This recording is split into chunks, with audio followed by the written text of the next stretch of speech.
હું દીપાલી ઠક્કર આજના વિડીયોમાં ઠંડીથી રક્ષણ આપતા ગરમ કપડાના વિજ્ઞાન વિશે જણાવું છું.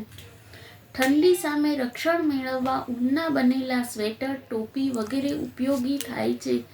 આ કપડાં પહેરવાથી શરીરમાં હૂંફ મળે છે, એટલે આપણે તેને ગરમ કપડાં કહીએ છીએ. પરંતુ ખરેખર તે ગરમ હોતા નથી.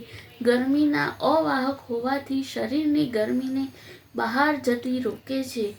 ગરમી રેડિયેશન છે, તે આપમેળે માધ્યમમાં આગળ વધે છે. આપણા શરીરમાંથી ગરમી વહીને બહારની ઠંડી હવામાં પડે છે. શિયાળામાં આ ક્રિયા વધુ ઝડપથી થાય છે, એટલે આપણને ઠંડી લાગે છે.